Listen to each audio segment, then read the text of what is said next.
So hello students, I am Kapil Joshi और integer chapter में हमारा आज का टॉपिक है वर्ड प्रॉब्लम्स। और आज अपने काफ़ी अच्छी वर्ड प्रॉब्लम्स करेंगे, ठीक है। उसके बाद आपका फर्स्ट चैप्टर कंप्लीट हो जाएगा। पहली वर्ड प्रॉब्लम, मतलब ये जो वर्ड प्रॉब्लम्स हैं ये थोड़े रफ नॉलेज पे बेस्ड हैं। आपको मतलब खुद को ही निकालना पड़ेगा कि ऐसा कौन सा पेयर हम डिटरमाइन करें, ठीक है, कि रिक्वायर्ड थिंग्स हमको मिल जाएं। पहला क्वेश्चन देखते हैं। Write a pair of two negative integers whose sum is -8 and product is 12। ऐसे दो नेगेटिव इंटीजर, इसका मतलब एक बात तो पक्की है कि दोनों नेगेटिव इंटीजर हैं, ठीक है।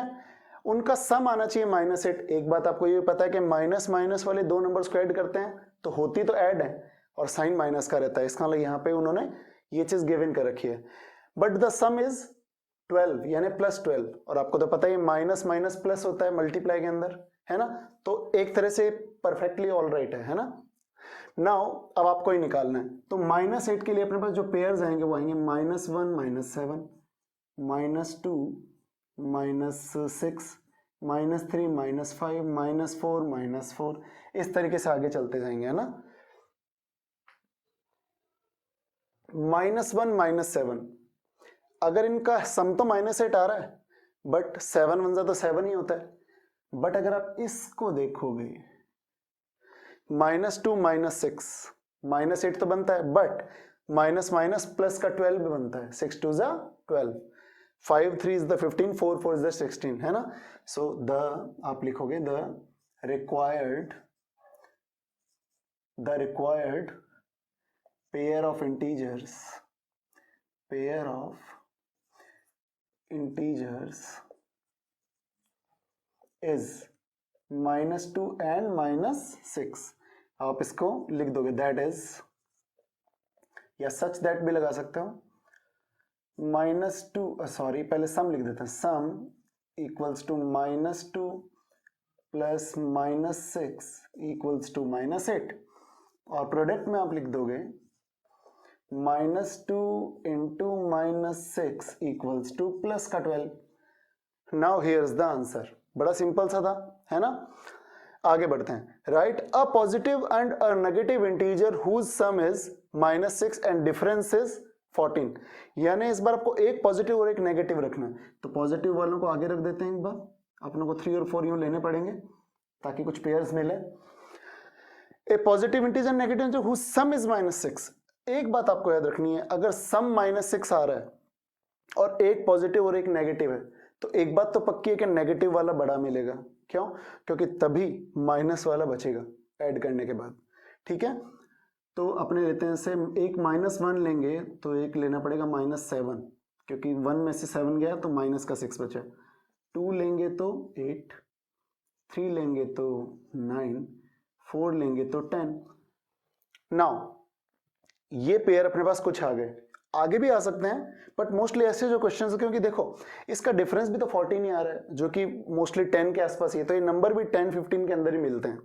Now some is difference is 14। अब डिफरेंस में भी कई बार कंफ्यूजन होगा कि किसको आगे लूं किसको पीछे लूं, तो याद रखना उसने पॉजिटिव एंड नेगेटिव बोला है ना, और हुज डिफरेंस बोला है एक तरह से।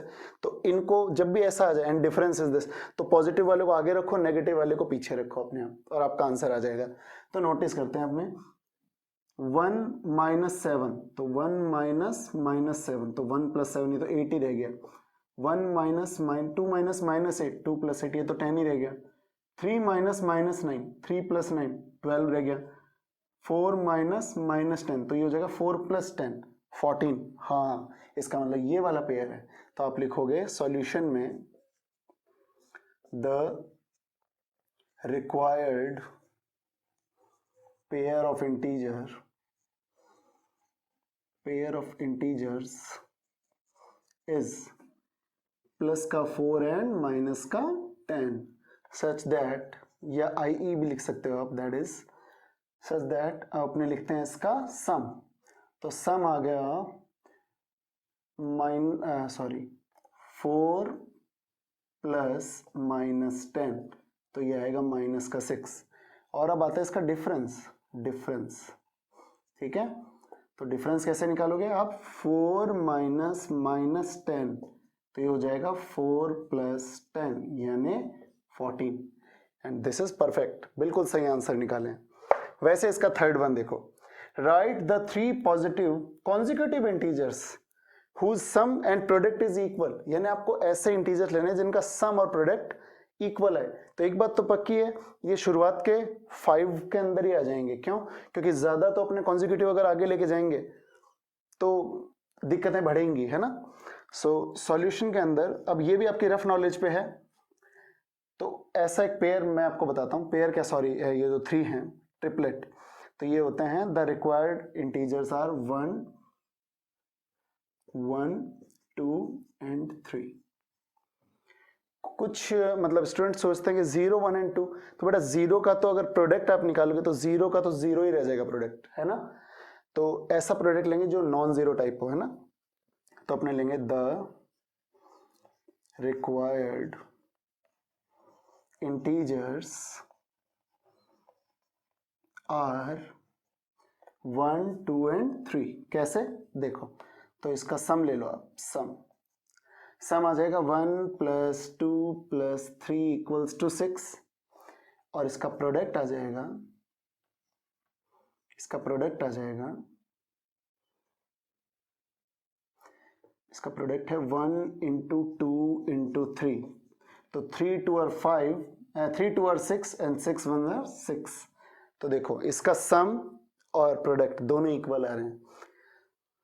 तो नोट इट डाउन, फिर अपने आगे बढ़ेंगे। Okay, so I think you have noted down that. Now we are proceeding further. So next question is, in the stock market the price of a share decreases by 30 rupees per day. If its present value is 100 rupees, then find its value after 4 days. ठीक है, वो कह रहा है आज 100 rupees का एक share stock market में, और 30 रुपीज वो पर डे मतलब वो उसकी मतलब वैल्यू गिर रही है ना, डिक्रीज हो रही है। तो कह रहा है 4 डेज के बाद उसकी वैल्यू क्या रह जाएगी। तो अगर मैं इसमें से 4 डेज बाद वाली उसकी वैल्यू को लेस कराऊं तो I will get the answer. वैसे ही ये वाला क्वेश्चन है, तो मैं आपको इसके लिए कॉन्सेप्ट बताना चाहता हूं। ऐसे कुछ क्वेश्चंस जो होते हैं वो एब्सोल्यूट वैल्यू पे बेस्ड होते हैं। एब्सोल्यूट वैल्यू वैसे तो कॉन्सेप्ट नया नहीं है, बट फिर भी अपने जैसे इसको आप इजी वे में वैसे बता देता हूँ। जैसे अगर आप ईस्ट को पॉजिटिव मानते हो तो उसके जस्ट ऑपोजिट वेस्ट को आप क्या मानोगे, नेगेटिव। इसको एब्सोल्यूट वैल्यू बोलते हैं, ठीक है। अगर आप प्रॉफिट को पॉजिटिव कहते हो तो लॉस को नेगेटिव कहोगे। अगर आप सी लेवल के अपर पार्ट को पॉजिटिव कहते हो तो सी लेवल से बिलो पार्ट को आप क्या बोलोगे, सरफेस से बिलो पार्ट को नेगेटिव बोलोगे। इसी को अपने एब्सोल्यूट वैल्यू के थ्रू शो करवाते हैं। अभी अपने इसके अंदर भी ये क्वेश्चंस आएंगे, ठीक है। पॉजिटिव और नेगेटिव इंटीजर वो कहते हैं ऐसा कुछ नहीं होता, वो ये जो नेगेटिव जो वैल्यूज हैं वो किसको शो करवाती हैं, सिर्फ इसके एब्सोल्यूट वैल्यू को शो करवाती हैं। In the stock market the price of A share, तो अपने स्टार्ट करें तो अपने लिखेंगे present value of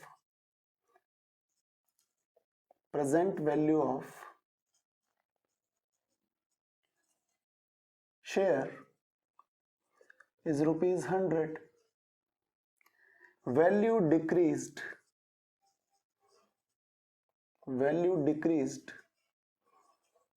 per day ₹30, ठीक है। So final value after 4 days, ठीक है। तो वैल्यू आफ्टर 4 days कितनी हो जाएगी, 100 - 4 × 30, यस और नो। 30 रुपीज एक दिन की है तो 4 डेज के लिए 4 से मल्टीप्लाई हो जाएगा, तो हो जाएगा 100 - 120, तो फाइनल वैल्यू आ गई -20 रुपीज। यानी प्रैक्टिकली अगर मैं बोलूं according to the absolute value के अकॉर्डिंग तो उसको 20 रुपीज का लॉस में आ जाएगा उल्टे। वो 100 रुपीज प्लस में चल रहा था, अब वो 20 रुपीज लॉस में आ चुका है, ठीक है। Just like this, a diver jumped from a 60 metre high mountain, 60 metre ऊंचे माउंटेन से उसने लेक में जंप लगाया, डाइव किया। After diving he reached 80 metre deep in the lake, मतलब वो सरफेस से भी 18 मीटर नीचे चला गया, ठीक है। तो सरफेस से ऊपर वाले को अपने लेते हैं पॉजिटिव और उससे नीचे वाले को लेते हैं नेगेटिव, ठीक है। Find the distance between his both positions, तो जस्ट लाइक दिस अपनी मानते हैं कि ये एक माउंटेन है और यहाँ पे वो बंदा खड़ा है, ठीक है। और यहां से उसने डायरेक्ट जंप लगाई और यहां पे अपने लेक मान लेते हैं, ठीक है।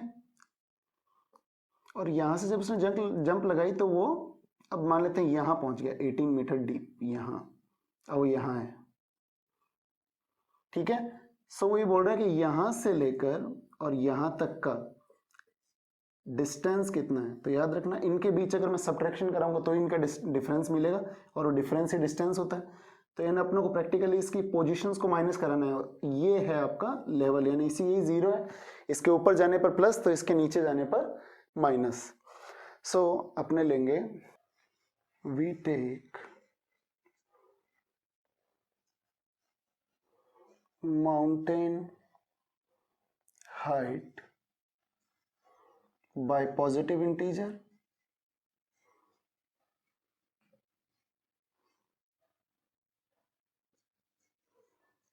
and depth of lake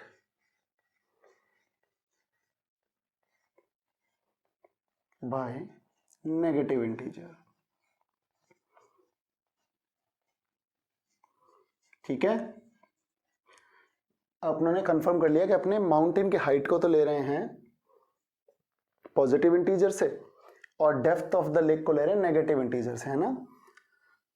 अच्छा, एक चीज आपको पहले से पता है, 60 और 18, ये चीज भी आपको पता है ना पहले से। तो प्रैक्टिकली यहां से यहां तक का डिस्टेंस इन दोनों का सम हुआ, है ना, लेकिन सम से नहीं निकलता, ये डिफरेंस से निकलता है।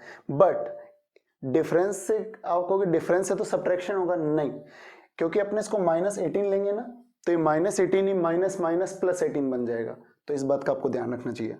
ओके, सो अपने लिखेंगे तो height of mountain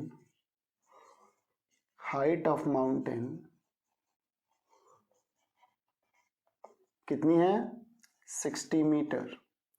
depth of lake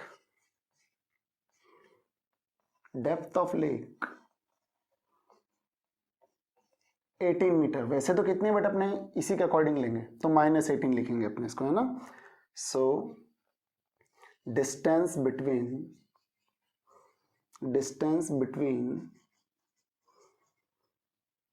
both positions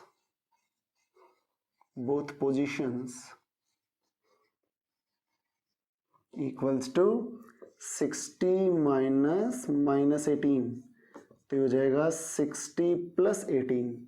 तो फाइनली आंसर क्या आ जाएगा, 78 metres. So here is your answers.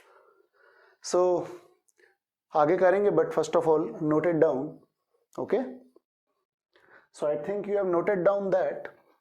अपने आगे चलते हैं, नेक्स्ट वन।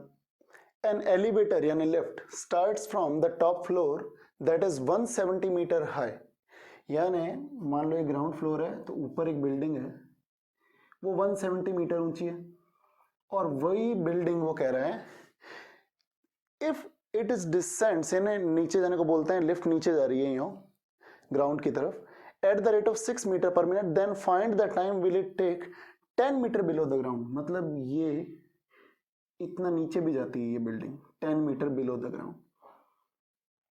तो अगर आपको अभी पहले जो बेसिक बताया था वो याद हो, एब्सोल्यूट वैल्यू वाला, तो आपको याद होगा 170 मीटर, ग्राउंड से ऊपर वाले को पॉजिटिव लेंगे तो ग्राउंड से नीचे वाले को नेगेटिव लेंगे, है ना। तो इस बार अपने डायरेक्ट लिखते हैं सॉल्यूशन के अंदर। आपको निकालना की ये चीज पता लग गई, वो कह रहा है कितने टाइम बाद वो यहां से यहां पहुंच जाएगी, ठीक है। तो आपको पता है टाइम इक्वल्स टू होता है डिस्टेंस अपॉन स्पीड, है ना। तो डिस्टेंस आपको नहीं पता, क्योंकि 170 और 10 मीटर अलग अलग दिए हुए हैं, ठीक है। ये अभी जो प्रीवियस क्वेश्चन था बिल्कुल वैसे का वैसा है, ठीक है। अब अपने आगे बढ़ते हैं इसमें। So elevator starts from the floor 170 metre high, तो आप लिखोगे हाइट ऑफ बिल्डिंग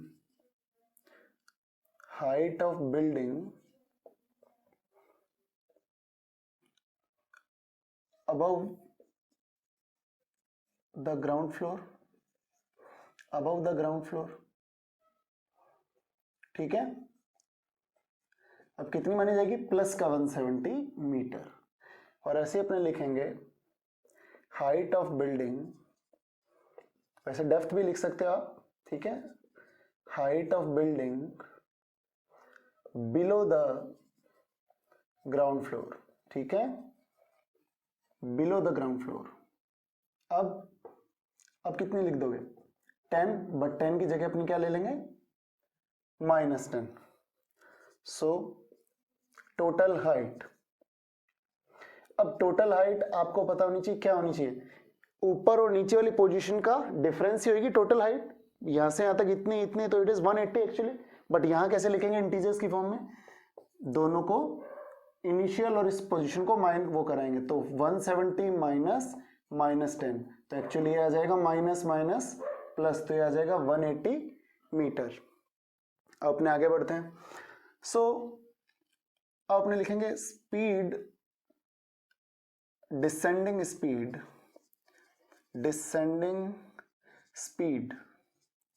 तो ये हो जाएगी 6 मीटर पर मिनट। तो सो टाइम टेकन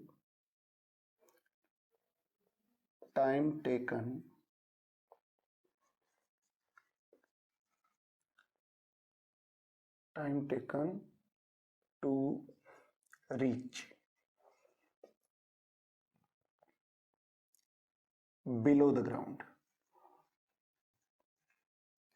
अब बिलो द ग्राउंड के लिए आप क्या करोगे, डिस्टेंस अपॉन टाइम करोगे, तो डिस्टेंस है 180 मीटर और टाइम है 6 मीटर पर मिनट, तो ये हो जाएगा 6 3 इज द 18, तो 30 मिनट्स के अंदर वो लिफ्ट वहां पर यहां से वो यहां पहुंचेगी, ठीक है।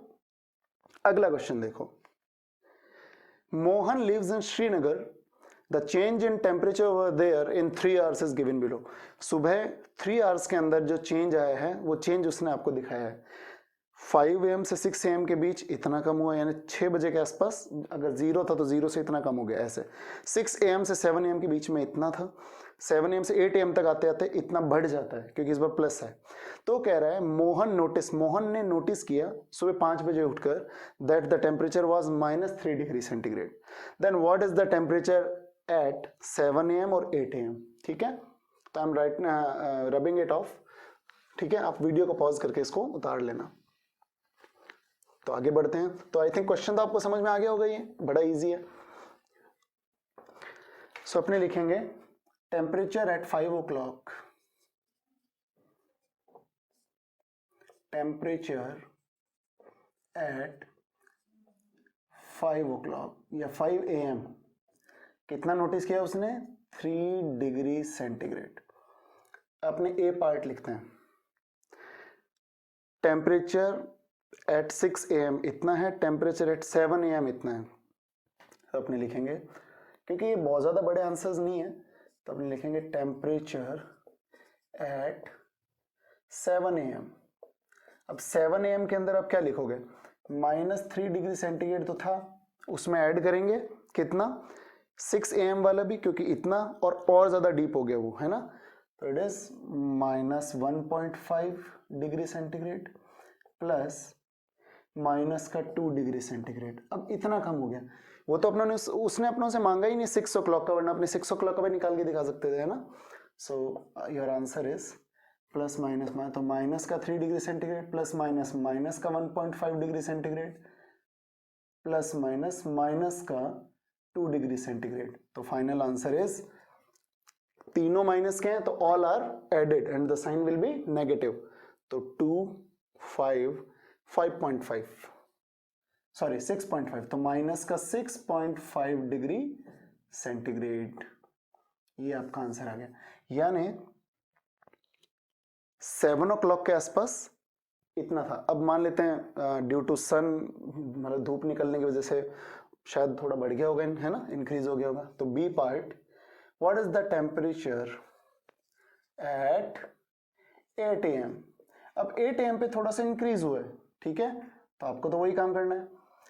अब टेम्परेचर कितना है 6.5, ठीक है, अभी टेम्परेचर कितना है 6.5 माइनस का, अब इसमें ये प्लस का 2.5 डिग्री सेंटीग्रेड, ठीक है, इजी था। प्लस एक नंबर प्लस का और एक नंबर माइनस का, हमेशा सब्ट्रैक्शन होता है और साइन किसका आता है, ग्रेटर वाले का।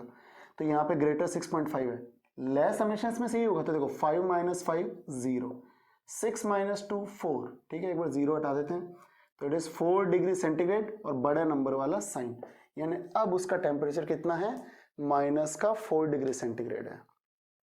सो नोट इट डाउन, उसके बाद अपने अगले क्वेश्चंस पे जाएंगे। ओके,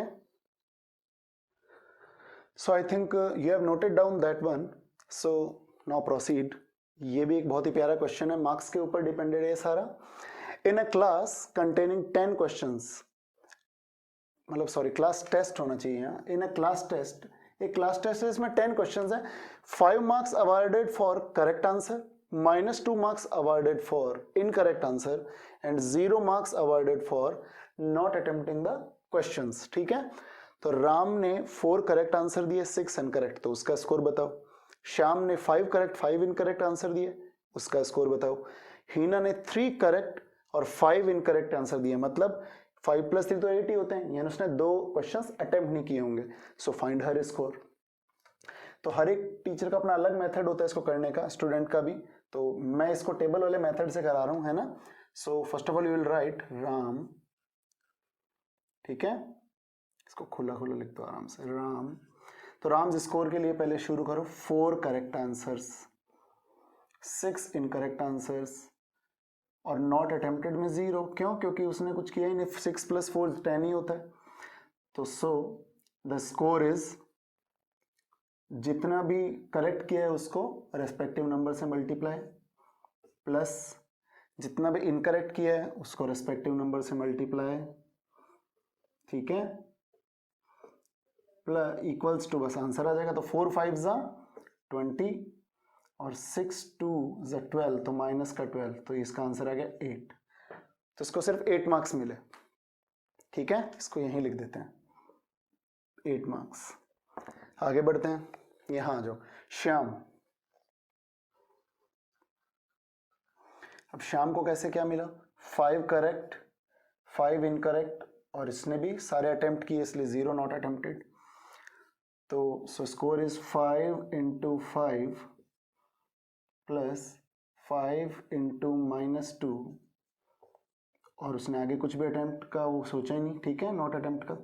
तो इट इज 25 - 5 2 = 10, तो इसके आ गए 15 मार्क्स, इसके ठीक हैं। हीना ने 3 करेक्ट आंसर्स दिए, 5 इनकरेक्ट आंसर्स दिए और 2 नॉट अटेम्प्टेड। तो नॉट अटेम्प्टेड को तो अपने को पता है 2 0 0 ही हो जाएगा, है ना। तो अपने लिखेंगे 3 × 5 प्लस 5 × -2 प्लस 2 × 0, यानी आ गया 15, 5 2 = 10, माइनस का 10 प्लस 0, तो 15 - 10, 5 मार्क्स आए हैं उसके, ठीक है। तो इस तरीके से क्वेश्चन हो जाता है। क्वेश्चन दिखने में बड़ा है बट छोटा है, ठीक है। सो राइट इट डाउन, ठीक है। So I think you have written down that. अब अपने आगे बढ़ते हैं और ये अपना लास्ट क्वेश्चन है। A water tank has steps inside it and a monkey is sitting on the top most step, यानी फर्स्ट स्टेप पे, and the water level is at 9th step. Water level 9th step के ऊपर है, यहां तो ये पानी P लेगा, है ना। ही जंप्स 3 स्टेप्स डाउन, वो पहले तो 3 जंप्स डाउन करता है और फिर 2 जंप्स, यानी उसका जो एक पेयर है उसमें वो 3 जंप डाउन करता है और 2 जंप्स अप करता है। इस तरीके से वो कह रहा है कि वो कितने स्टेप्स में वाटर टैंक पर पहुंच जाएगा। उसके बाद सेकंड है, after drinking water he wants to go back, obviously वो बाहर जाना चाहेगा वापस। So then he jumps 4 steps upstairs and then jumps downstairs, है ना, 3 step 2 steps. So how many jumps he will reach to back to the top again. एक बार इस क्वेश्चन को आप छोड़ दो, ठीक है, क्योंकि इस क्वेश्चन में ये कहता है कि डाउन वाले स्टेप्स को नेगेटिव लो, बट उससे काफी कंफ्यूजन क्रिएट होता है। तो अपने एक बार डाउन वाले जंप्स को पॉजिटिव लेंगे और अप वाले जंप्स को अपने एक बार नेगेटिव लेंगे, ठीक है। इससे सीढ़ियां जो है वो पॉजिटिव रहेंगी, ठीक है। अपने स्टार्ट करते हैं। तो let step down jumps are taken as positive integer and step up jumps are taken as negative integer. तो देखो फर्स्ट टू जंप्स का मतलब हो गया वो 3 जंप डाउन जाता है फिर 2 जंप ऊपर जाता है ना, तो अभी वो फर्स्ट सीढ़ी पे खड़ा है ना। अब वो 3 जंप्स तो डाउन जाता है बट बाद में 2 जंप्स वापस ऊपर चला जाता है, तो 3 - 2 1 1 + 1 2, यानी इस वक्त वो सेकंड स्टेप पर खड़ा है, सेकंड स्टेप पे खड़ा है यानी यहाँ। अब वो सेकंड स्टेप पे खड़ा है वो अपने यहाँ लिख देते हैं। अब उसने फिर क्या किया, वो फिर 3 जंप्स डाउन जाता है और फिर 2 जंप्स, तो सेकंड 2 जंप्स में भी यही चीज चलती है वापस। 3 - 2 1 2 + 1 3, यानी वो थर्ड स्टेप पे खड़ा है। अभी 9th स्टेप पर आना बाकी है। इसी तरीके से यहाँ अब थर्ड स्टेप यहाँ पे आ गया, वो फिर 3 जंप्स डाउन करता है फिर 2 जंप्स ऊपर चला जाता है, अब वो फोर्थ स्टेप पे खड़ा है। फोर्थ 2 जंप्स वापस 3 जंप्स नीचे फिर 2 जंप्स ऊपर, तो इस बार fourth step plus 3 jumps down 2 jumps up, तो ये वापस आ गया 3 - 2 1 फिफ्थ स्टेप। ऐसे ही आगे चलता जाएगा। अब ये फिफ्थ स्टेप पे है तो 3 जंप्स डाउन 2 जंप्स अप, तो 3 - 2 1 5 + 1 सिक्स्थ स्टेप पे। ठीक है, अब लास्ट सिक्स्थ सिंगल जंप, ठीक है, उसका रीजन देखो। अब ये सिक्स्थ स्टेप पे खड़ा है, उस वो कहाँ गया थर्ड स्टेप पे, 6 + 3 9। अब जब वो 9th स्टेप पे आ चुका है, अब वो जंप बैक नहीं करेगा, वो 9th स्टेप पे आने को उसने बोलना है ना, वो how many jumps we will reach to the water level, 9th step पर आने के लिए उसको कितने जंप्स लगे, तो अब 9th स्टेप पे वो आ चुका है, अब वो वापस बैक नहीं जाएगा। ठीक है, अब वो पानी पी लेगा। तो अब इस पे काउंट करो, तो total jumps, total number of jumps, अब देखो कितने हुए, 2 4 6 8 10 और ये सिंगल जंप 11 है ना, तो ये हो जाएगा 2 × 5 जंप्स, 5 जंप्स और 6 जो था सिंगल जंप्स था। ठीक है, तो 11 जंप, 11 जंप्स, इतने जंप्स उसने लिए। ठीक है, अब अपने इसके चलेंगे सेकंड पार्ट के ऊपर। ठीक है, तो सेकंड पार्ट के लिए अपने को इसमें मिटाना पड़ेगा। वीडियो को पॉज करके आप इसको राइट डाउन कर लेना, इसको भी।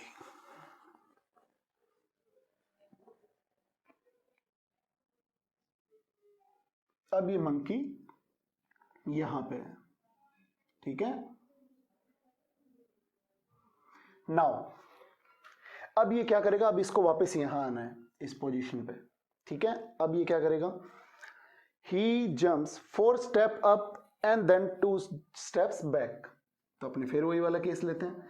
फर्स्ट 2 जंप्स में वो क्या करेगा, 1 2 3 4, अभी वो 9th स्टेप पर है, वो 4 स्टेप ऊपर लेगा फिर 2 स्टेप डाउन लेगा। मैंने -4 + 2 क्यों लिखा है, क्योंकि अब ये अपने ऊपर जाने वाले को नेगेटिव ले रहे थे और नीचे आने वाले को पॉजिटिव ले रहे थे, याद आ रहा है आपको। ठीक है, ये लिखा हुआ है। तो 9 - 4 + 2, तो ये जगह 9 - 4 5 5 + 2 7th स्टेप पे खड़ा है अभी वो मंकी, यहाँ खड़ा है अभी वो। ठीक है, अब उसने फिर क्या किया, 1 2 3 4, तो अभी 7th स्टेप पे है, 4 जंप्स ऊपर लिए फिर 2 जंप्स वापस बैक मार दिए। नाउ 7 - 4 3 3 + 2 5, यानी अभी वो 5th स्टेप पे खड़ा है। He is over here now. Now third single jump, single jump क्यों लिखा मैंने, क्योंकि देखो 1 2 3 4, जैसे ही उसने 5 - 4 किया यानी 4 जंप ऊपर लिए, now he is at the first step, और फर्स्ट स्टेप पे जाने के बाद वो वापस नीचे नहीं आएगा, वो निकल जाएगा। क्लियर है। Now again the total jumps are, what are the total jumps.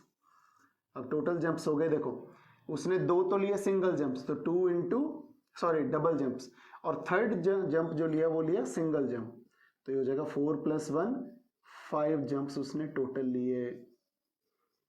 ठीक है, तो 5 जंप्स में वो चला गया ऊपर।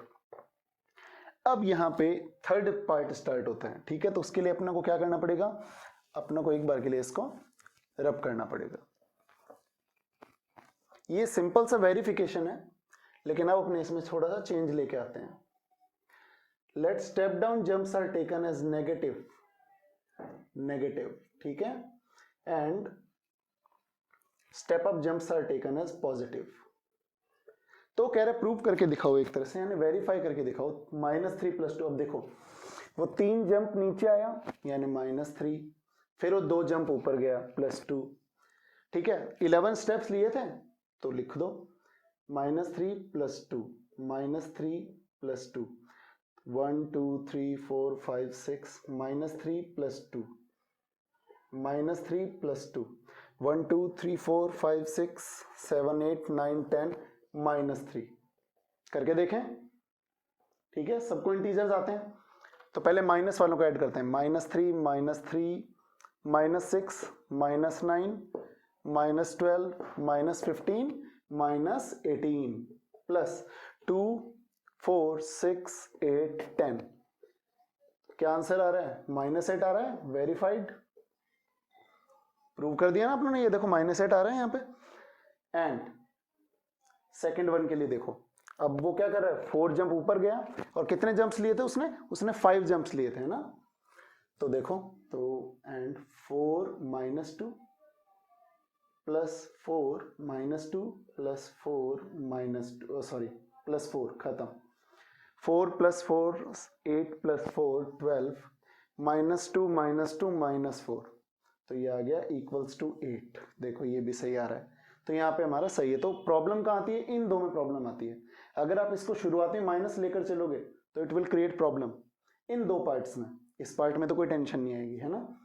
So here it is, so right it down and thank you very much.